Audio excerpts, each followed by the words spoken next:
150 000 tonnes le Sonacos jëndoon mu ne woon atteindre na capacité am totale bu jënd bi itam mu ngi traîner ay ardoises de gauche à droite tey jii ni ñu bëgg kaa forcer mu jënd jóge 150 000 dem ba 450 000 tonnes yooyu wax itam daa mel ni xaw naa gàllu góose un peu de. mi ngi bëgg niroog luxus de. mi ngi bëgg wax dëgg fa yàlla. on n'est plus dans la gouvernance on est dans la. c'est-à-dire que plus de la moitié de l'année dernière ñu bëgg kaa forcer Sonacos aussi gis nañu problème yi nga xamante ni gars yi am nañ ko ci wàllum gerte gi seko yi gars yi dañ fay dugal finalement ñu jëlaat ko yóbbuwaat ko di ko jaay ci marché noir yi parce que gisuñu jëndkat yi.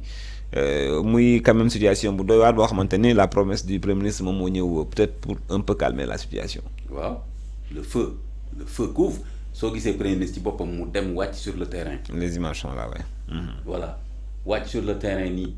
pour ñëw constater moom ci boppam de visu. ne situation bi doy na waar donc le premier ministre lui-même. xanaa kañ on va pas être nous plus royaliste que le roi wala nekk plus premier ministre que le premier ministre. tey jii su fekkoon man maa taxaw fii rek en tant que analyste daal ne waaye campagne bi doxul naa allez ay Imam Kanté mi nii yu négatif lay gis ci réew mi mais le premier ministre ci boppam. il a avoué que la situation est catastrophique. oui. ba duut ci baaraam. le ministre des ministres même d'ailleurs. parce que wax naa ak ministre des finances bi wax naa ak Cheikh Diba mais aussi wax na Mabouba Diagne nee na ko bàyyil chiffres yi. chiffres yi ça ne reflète pas la réalité demal wàccal ci terrain bi nga gis réalité terrain. parce que bu fekkoon chiffres yi ministre am. de l'agriculture joxe. oui chiffres yooyu la. kon du problème bi du am. nee na ko ma bu bàyyil chiffres yi da ngay wàcc ci terrain bi nga gis chiffres yi. mi ngi noonu kon nag. la situation est catastrophique. et catastrophique léegi nag. là où on peut quand même être d'accord avec Sonko avec son tempérament quand même goog c'est que day wax ni affaire bi doxul. léegi nag après les gens peuvent toujours dire ni mu ko waxee jaaduwul da ko waroon waxee fi et cetera mais quand même am na boobu xam nga nu ma ko tuddee. boobu franc parler. waaw que ni doxul parce que quand même moom mënoon na ànd ak chiffres yooyu di jouer encore langue de bois. mais il n'est pas ce genre quand même. voilà donc reconnaître na ni. la situation est catastrophique. et que xoolal. mais xoolal wax su waxee su ma wàccee ci terrain bi. moo tax ministre bi léegi sax du wàcc naa rek mu mobiliser léegi 16 milliards xaw ma. kii nii. ça veut dire que reconnaître na ni. oui.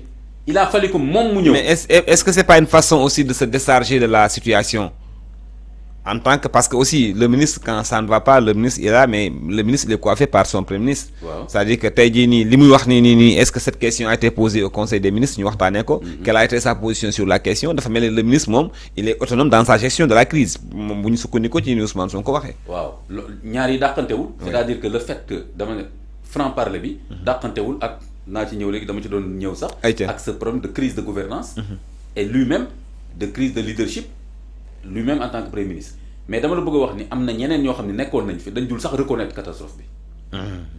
waaw naa ngi lay dégg. dañ naan waaye. non la situation wax rek syndicaliste dañuy ñu ngi la situation est sous contrôle. waaw kay il me semble que nag Sonko n'est pas ce genre là voilà moom day ne affaire bi doxul. léegi nag au moins le fait que mu wàcc ne doxul c'est bien parce que ça permet au moins nit ñi xam ne góoma ngi fi dañ ko war a faj y a un problème maintenant. li indi problème bi ak ni ñu koy fajee foofu nag c'est là où maintenant Sonko aura beaucoup de problèmes mooy on peut pas lu mel ni campagne arachidière qui se prépare au moins pendant un an au moins d'une campagne à une campagne nga bàyyi ba léegi nii ñëw di wax ne ça ne va pas et que budget bi waroon ñëw génnul et que ministre bi bàyyi chiffres yi et cetera loolu nag moom y a un vrai problème de gestion du secteur n'est-ce pas de l'agriculture et particulièrement bi ci gën a am doole muy la campagne arachidière qui fait vivre xaw ma 27% de la population sénégalaise xaw ma ñaata 3 millions d'agriculteurs alors lu mel noonu ak ñoom li ñu ko dugalee dans leur stratégie de développement au niveau de l'agenda ak le SND stratégie nationale de développement bi ñu teg ak seen agenda 2050 place bi ñu ci jox agriculture gis nga ko ne levier stratégique la mais Ibrahima là y a un vrai problème parce que mënuloo xamee ne secteur loolu la mën a apporter l'économie nationale. après nga mën a ñëw taxaw tey en tant que premier ministre di wax ne voilà léegi nii c'est assez catastrophique parce que budget bi kii la preuve damaa wax rek ñu génnee budget Mabouba bàyyi chiffres yi donc là y a un vrai problème de gestion du secteur. à commencer par le premier ministre lui-même parce que su joxe woon directive yi mu war a joxe contrôler ay ministres am. kon campagne bi du catastrophique nii. C'est vrai. Donc foofu moom y a un vrai problème te man je crois que l'explication un peu c'est am naa ci tuuti idée xam nga lan la. C'est parce que Ousmane Sonko de plus en plus lâche la primature. C'est parce que oui. Oui, c'est parce que de plus en plus il est dans la politique, il est dans sa candidature de 2029. Donc da nga jàpp ne dafay raxas loxoom ci bilan wu régime bi premier 5 ans yi nii. ci quinquennat bi dama gis ne mi ngi ciy désolidarisé wu quoi. Parce que xoolal il a fallu que ma wax pour que ministre bi génne budget yow ma bugg a bàyyi chiffres yi c'est une façon parce que weeje ay ministres comme ça en public. ci ñoo xam ne yaa leen yilif am instance yooyu dajeeg ñoom war leen mën a wax fu ngeen ci toll. nga bàyyi ba affaire bi gàllagoo si nii nga doog a ñëw ci terrain bi di wax lii moi je me dis que il est en train non seulement de se désolidariser du gouvernement donc de la primature et de sa fonction de premier ministre et en même temps il crée peut-être malgré lui peut-être que c'est pas son objectif il crée encore un ressenti entre lui et quelques ministres et particulièrement ces deux ministres là et pas seulement ces deux ministres là Abdourahmane Diouf ak nii mu ne dafa def ay surfacturation moo tax jox ko beneen ministère donc finalement conseil des ministres man laay poser problème Ibrahima. mais conseil des ministres ça se passe comme ça maintenant comment maintenant en termes d'ambiance comment ça se passe parce que les su ñëwee conseil des ministres prochain président ne dit pas mais qu'est-ce qui se passe où est le budget sur la recette etc. parce que le premier ministre qu'est-ce qu'ils vont dire donc moi loolu laa la bëgg a wax. donc en termes de gouvernance de pilotage des politiques publiques il me semble que Sonko mi ngi rocc loxoom gën a privilégié. C'est un agenda politique. Et en même temps, peut-être que il pourra toujours dire que yéen seen bopp yéen a ma doon critiquer naan lu tax ma wax ministre defu lii parce que je voyais que doxul. Et que j'avais pas les mains libres pour que affaire yi dox. J'étais prêt.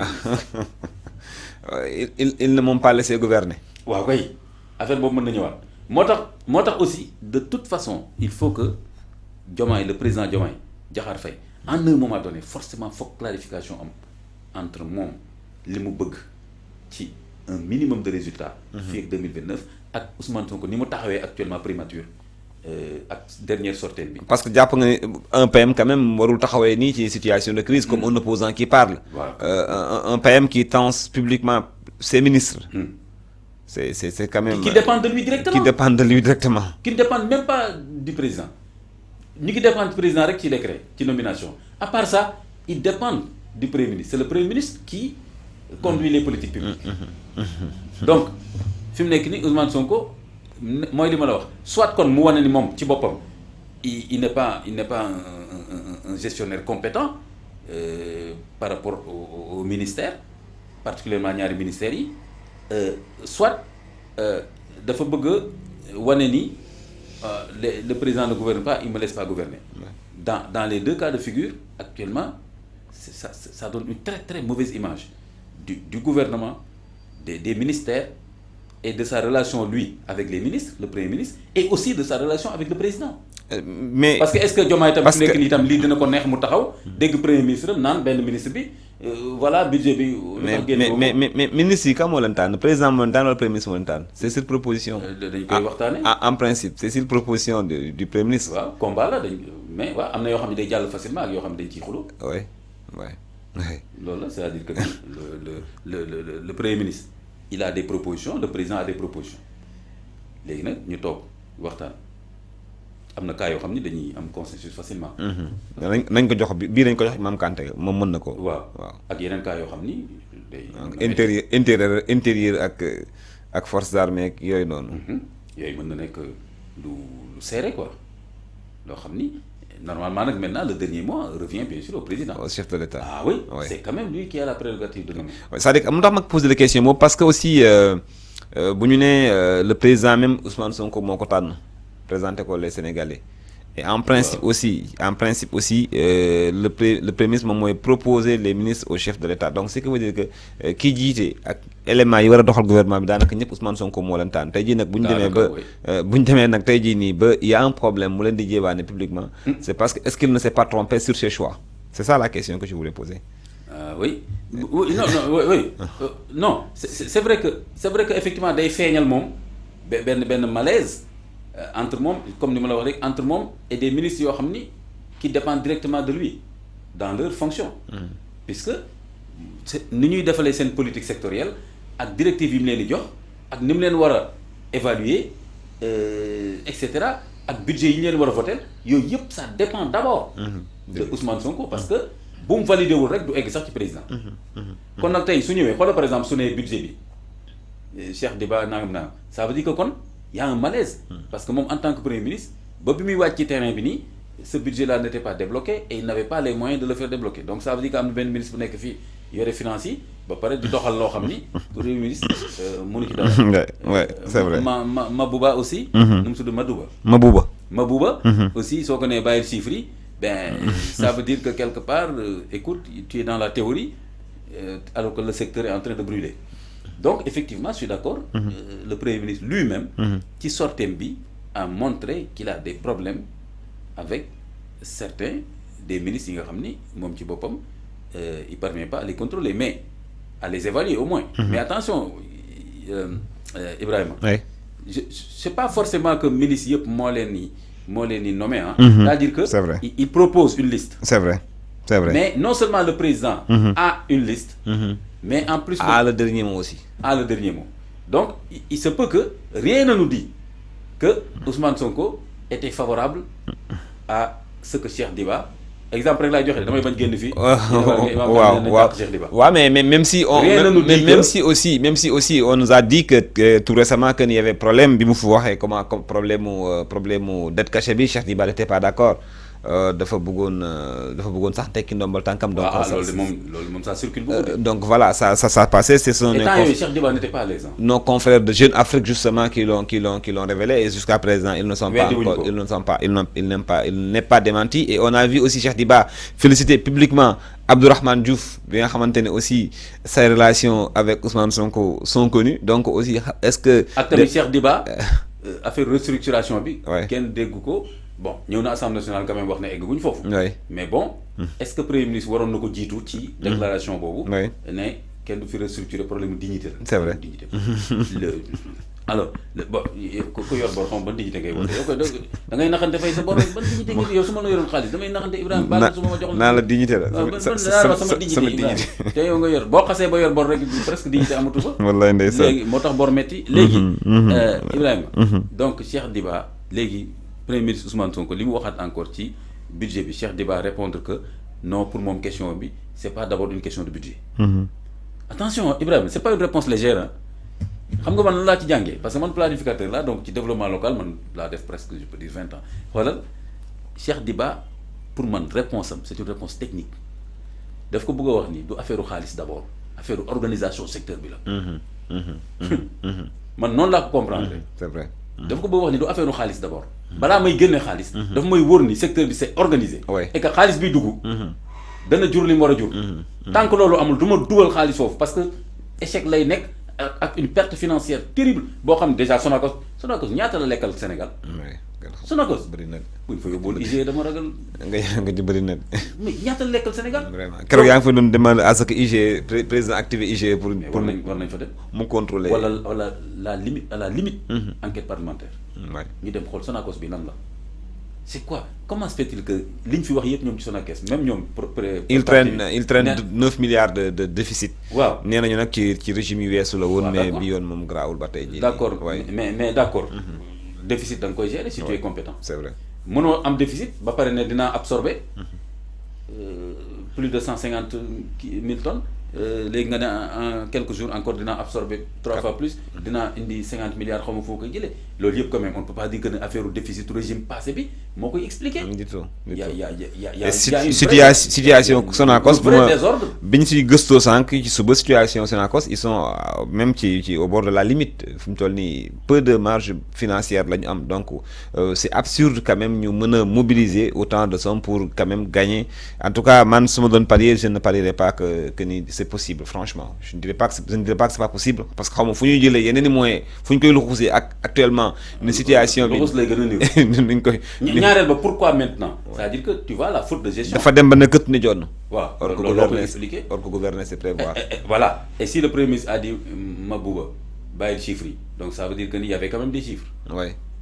il me semble que le Premier ministre est en train de dire que les chiffres ne reflètent pas la réalité. La C'est situation ça de exactement la parce que nee na ko information yi baax yaa ngi koy amee ci terrain bi. Effectivement, il y en a même qui ont contredit Cheikh Mabouba par rapport aux chiffres qu'il a eu à donner. nit ñi yàgg nañ ko contredire. mais voilà ci ay chiffres peut-être que ñun duñu fooyee ci chiffres ci lu bari xëj na moom moo tax itam parfois lu ñëw dem. Imam le Premier ministre lui-même le dit nag mu jeex.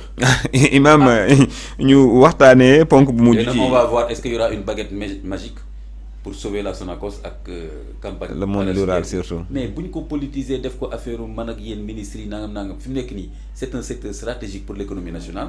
Il y a un problème def ngeen seen faute de gestion na ngeen ko régler seen biir au niveau du gouvernement mais par contre au moins essayons de sauver la récolte qui est là. Ibrahima mooy lan su fekkee Sonacos te c'est même pas su fekkee. parce que suñ ko mënoon def ko. comme Sonacos fu nekk ni egg na ci ay limitam mais nañ c'est pas nañ jaay chinois yi. nañ ko jaay chinois à un bon prix pourquoi pas. ne serait-ce que pour. waay c'est une des solutions en tout cas. Imam wàllum environnement la ñuy jeexalee waxtaan wi mu mel ni itam projet Sonaged bi nga xamante ne ministère de l'environnement Abdourahmane Diouf jiite ko dañoo bëgg toxal mbëbës transformé ko ak yeneen unité wante nag dafa ne am na yeneen yu ci laxasu muy 3000 jeunes ay recycleurs. ñoom ñoo nar a ñàkk itam fañ doon xëy man nag je suis damaa gis information bi mu xawma ça m'a fait tiquer un peu parce que 3000 jeunes recycleurs muy ñi foraatu ci mbalit yi di dindi di dem di jaaywaat bon ñu am ci 3000 lim bi dafa xaw a takku ci man lool très sincèrement balaa sax ñoo dugg ci projet boobu noonu 3000 jeunes di yëngu ci secteur boobu nga xamante ni laajul qualification amul encadrement ba ñu wax ne dañuy yëkkati ba bés ñoom tamit ñu commencé jóg ne ñoom itam bu ñu leen fàtte ci accompagnement loolu tamit xaw doy waar tuuti un peu. mën na nekk de c'est-à-dire 3000 jeunes c'est-à-dire 3000 jeunes qui tournent autour de toute cette affaire. oui am na baat bu ñu leen di woowee ay bujumaan j'aime pas utiliser